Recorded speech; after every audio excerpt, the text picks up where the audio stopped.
بسم الله الرحمن الرحيم.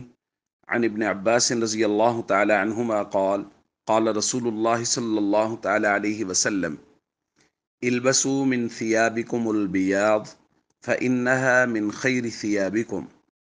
رواہ ابو داود۔ نبی کریم صلی اللہ علیہ وسلم نے ارشاد فرمایا، سفید کپڑے پہنا کرو کیونکہ وہ تمہارا بہترین لباس ہے۔ ایک دوسری روایت میں نبی کریم صلی اللہ علیہ وسلم نے ارشاد فرمایا، البسوا الثياب البیض فإنها اطہر واطیب۔ سفید کپڑے پہنا کرو کیونکہ وہ پاکیزہ اور منزہ لباس ہے۔ سیدہ عائشہ رضی اللہ تعالیٰ عنہ بیان فرماتی ہیں کہ رسول اللہ صلی اللہ علیہ وسلم سے ورقہ ابن نوفل کے بارے میں پوچھا گیا کہ ان کا آخرت میں کیا حال ہوگا، تو نبی کریم صلی اللہ علیہ وسلم نے ان کے بارے میں فرمایا، اریتہ فی المنام وعلیہ ثیاب بیض ولو کان من اہل النار لکان علیہ لباس غیر ذلک، کہ میں نے خواب میں دیکھا ہے کہ ورقہ ابن نوفل کے اوپر سفید رنگ کا لباس تھا۔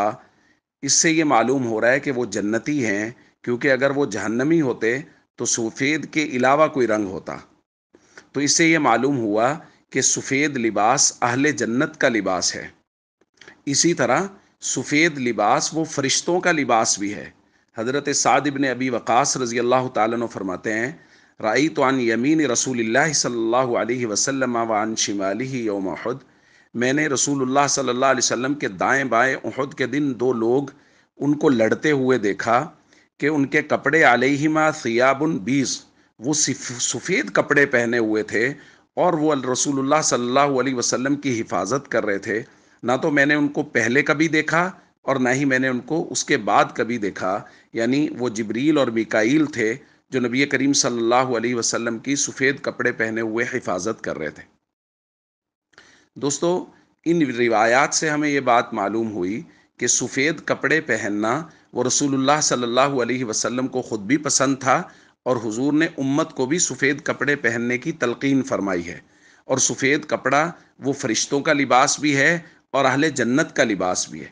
اس لیے ہم سب کو عام دنوں میں بھی سفید کپڑے پہننے کا اہتمام کرنا چاہیے، اور خاص طور پہ محرم الحرام میں بھی سفید کپڑے پہننے کا خاص طور پہ اہتمام کرنا چاہیے۔